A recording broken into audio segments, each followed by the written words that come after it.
वहाँ पे 1.5 घंटा, वो जिंदा था तब तक कोई नहीं आया वहाँ से। अगर कोई हेल्प होती, आर्मी होती तो मेरे को बच सकता था। कोई नहीं आया वहाँ पे, कोई नहीं आया।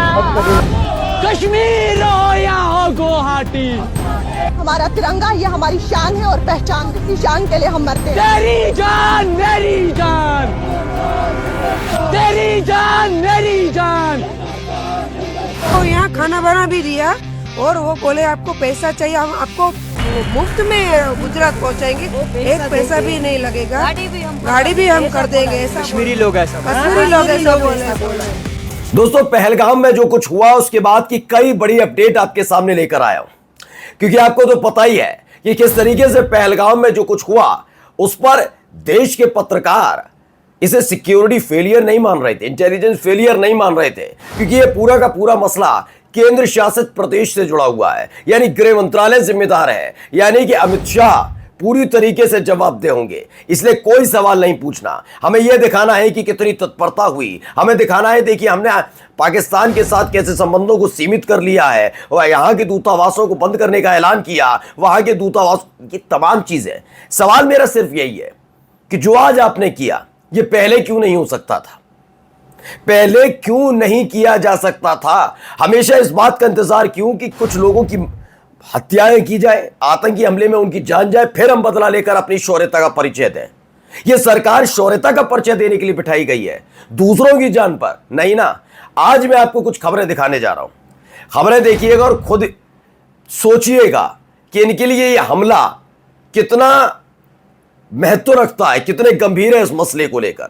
इसी के साथ आज मैं आपको दिखाने जा रहा हूं भारतीय जनता पार्टी की एक सांसद से जुड़ा मामला भी, क्योंकि गुपचुप तरीके से जो हुआ है बड़ा शांति से निपट गया। नमस्कार, मैं हूं प्रज्वल गौतम और आप देख रहे हैं the live TV. The live TV, सच सबसे आगे। पहले एक बयान सुनाने जा रहा हूं, ये बयान सुन लीजिए आप, क्या कुछ कहा जा रहा है वहां पे देखिए।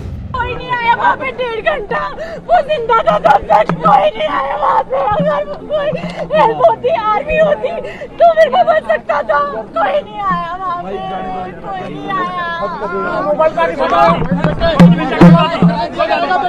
तो ये गोविंद प्रताप सिंह लिखते हैं, जहां हमला हुआ 1.5 घंटे तक कोई नहीं आया, मेरा भाई जिंदा था, वहां आर्मी होती तो मेरा भाई बच सकता था। जिन्होंने मेरे भाई को मारा, हमें वो मरे हुए चाहिए। विनय नरवाल की बहन ये चीख आंसू सब कुछ कह रहे हैं।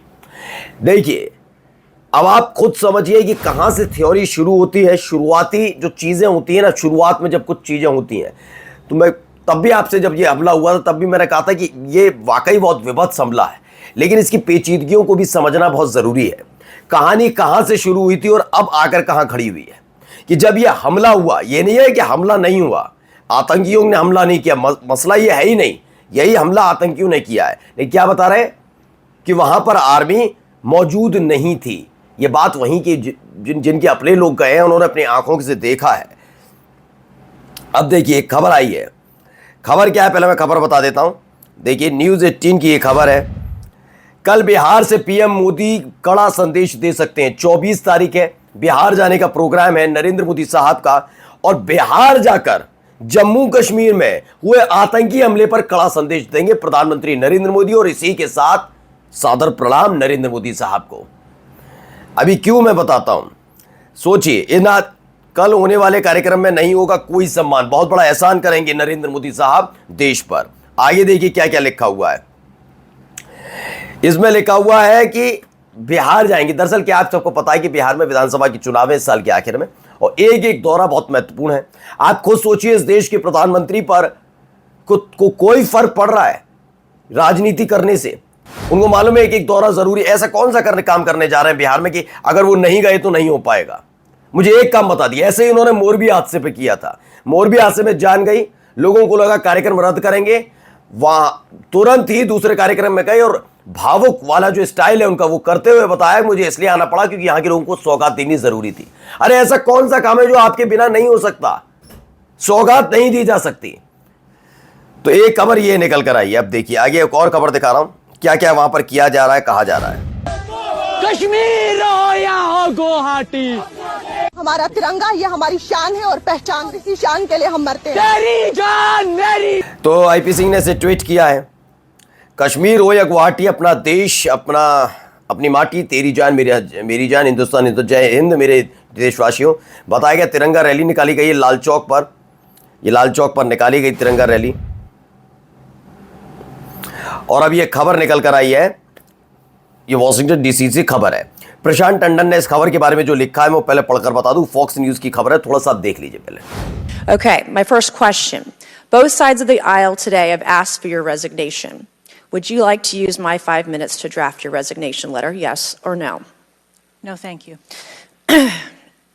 Was this a colossal... तो ये प्रशांत टंडन लिखते हैं, पहलगाम हमला जुलाई 2024 को डोनाल्ड ट्रंप के ऊपर एक चुनावी रैली में जानलेवा हमला होता है और अमेरिका की संसदीय समिति सीक्रेट सर्विसेज की डायरेक्टर तो तलब करती हैं, सख्त लहजे में उनकी जवाबदेही तय करती हैं और डायरेक्टर यमले चेटेल का इस्तीफा हो जाता। भारत में ये कब होगा, ये मुनासिब लगता ही नहीं है। अब इन भाई साहब को जरा सुन लीजिए, रोज अब एक नया भाषण लेकर आते हैं, इनकी कहानियां जरा सुनिए। मुसलमान हो? अच्छा, कलमा पढ़ के सुनाओ। नहीं आता? हिंदू हो? बधाई हो, ये गोलियां आपके किसी अपने को नहीं लगी। पहलगाम में आपका कोई बेटा या भाई नहीं मारा गया, लेकिन कितने दिन बचोगे? कश्मीर नहीं जाओगे तो मुर्शिदाबाद में मारे जाओगे, कलकत्ता। अब इस बात में मैं जानना चाहता हूं कि इस आदमी का कहने का मतलब क्या है। इस आदमी के कहने का मतलब क्या है, इस बात को समझना चाहिए, बहुत गंभीरता से लेना चाहिए। यह व्यक्ति महाकुंभ में हुए, जब महाकुंभ में मुसलमानों की एंट्री पर बैन का, जबकि सरकार ने लिखा है महाकुंभ में एंट्री बैन है, फिर भी तब ये गंदगी उगल रहा था। क्यों, से सवाल नहीं पूछे जाते हैं। कश्मीर नहीं जाओगे तो मुर्शिदाबाद तो में मारे जाओगे, कलकत्ता में मारे जाओगे, गोधरा में मारे जाओगे, दिल्ली और मुजफ्फरनगर में मारे जाओगे। 100 करोड़ हिंदुओं के पिता हैं आप, हैं मोदी जी। बताओ, ये बताते हैं भाई, ये भूल गए जब सब जगह कलकत्ता को छोड़कर मोदी ही पिता था जब हिंदू मरा। ऐसे पिता से ना पिता होना अच्छा है। सोचिए, पिता बताता है। अब मैं एक बार सवाल पूछना चाहता हूं, ये आदमी ये किस तरह से उकसा रहा है लोगों को, क्या गंदगी फैला रहा है, इस पर कार्रवाई हो सकती है। लेकिन इसने अपने एक चैनल में, अपनी वीडियो में खास बात कही जिससे इस पर कार्रवाई नहीं होगी। इसने बाप मान लिया, मोदी को बाप मान लिया, इसीलिए इस पर कार्रवाई नहीं होगी। चलिए अगली खबर में आपको दिखाने जा रहा हूं। ये देखिए, नरेंद्र मोदी साहब का ये बयान, शायद आपको याद हो, नहीं है, आप सुनिए। आप मुझे बताइए, जब से जम्मू कश्मीर से 370 हटा, आप मुझे बताइए वहां आतंकवाद की कमर टूटी कि नहीं टूटी? सोचिए, ये बयान, अब बयान का कोई मायना है भी नहीं। समझिए क्या बोल रहे हैं, आतंकवाद की कमर टूटी नहीं टूटी पता लग गया है।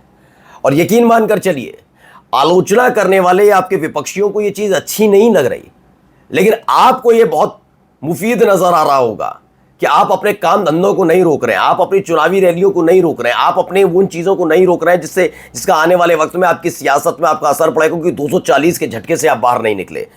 देखिए एक और बयान है, वो भी आपको दिखा देता हूं। देश को प्रधानमंत्री से बहुत कुछ अपेक्षाएं थी, कल राष्ट्र के नाम उनका संदेश। तो ये कब दिया था संदेश मालूम है?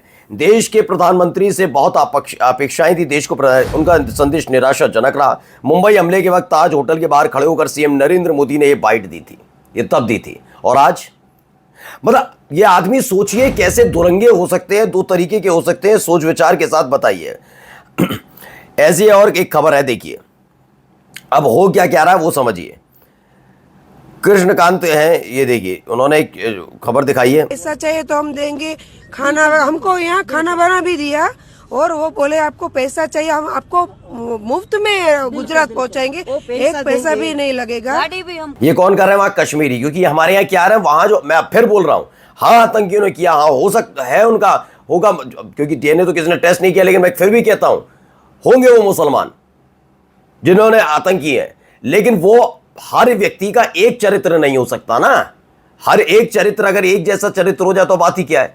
लेकिन इनका क्या कहना है कि वही है, तो फिर ऐसे तो मुसलमान सऊदी अरब से भी नहीं मिलना चाहिए। शेख के गले मिलकर आते हैं नरेंद्र मोदी, क्यों मिलने जाते हैं? वो मुसलमान ठीक है, मैं बता रहा हूं ना, इनका दोहरा रूप है। अपने देश के मुसलमानों को कोसने के लिए इनके लिए चाहिए। बताइए, अपने देश में दहशत फैला रहा है मनोज मुंतशिर जैसा। मैं यकीन मानो, मुझे ठीक है, उनकी अपनी कलाएं हैं, लेकिन फिर आता है ना इस आदमी को, बता 2 कौड़ी का आदमी तो कहा जाएगा कि आप गंदगी फैला रहे हैं। आइए एक और खबर है, अब जरा देखिए यहां पर भी क्या तमाशे चल रहे हैं, ये भी देखिए। हमारी कठुआ पत्रकार ने सिर्फ इतना पूछा था कि पहलगाम हमले की जिम्मेदारी किसकी है, क्या गृह मंत्रालय जवाबदेह नहीं? बस इसी सवाल पर बीजेपी कार्यकर्ता भड़क जाते हैं और 3 विधायकों की मौजूदगी में पत्रकार के साथ मारपीट की गई है, ये दावा किया गया है। अब चल जाते जाते एक महत्वपूर्ण खबर दिखा रहा हूं, इनको तो पहचान ही गए होंगे, गोट से भक्त हैं ये। क्रांति कुमार लिखते हैं, साध्वी प्रज्ञा ठाकुर खबर सुनी आपने? नहीं सुनी तो सुनो कि मालेगांव ब्लास्ट केस है। 29 सितंबर 2008 को महाराष्ट्र के मालेगांव में हुए बम धमाके में 6 लोगों की मौत और 100 से ज्यादा लोग घायल हुए हैं। इस केस में आरोपी साध्वी प्रज्ञा और उनके साथियों को एनआईए ने क्लीन चिट दे दी थी, लेकिन अब एनआईए ने कोर्ट में कहा है कि साध्वी प्रज्ञा ठाकुर और आरोपियों को बेकसूर मानना गलत था और उन्हें सख्त सजा मिलनी चाहिए, ये कह दिया। आपको मालूम हुआ क्लीन चिट का गाना गाते थे रानी राजेश। मालेगांव ब्लास्ट में एनआईए ने इस साध्वी के लिए मौत की सजा मांगी है। सुबह कहा था आतंक का कोई चेहरा नहीं, मजहब नहीं होता, शाम को रिजल्ट आ गया। नमस्कार। द लाइव टीवी, सच सबसे आगे।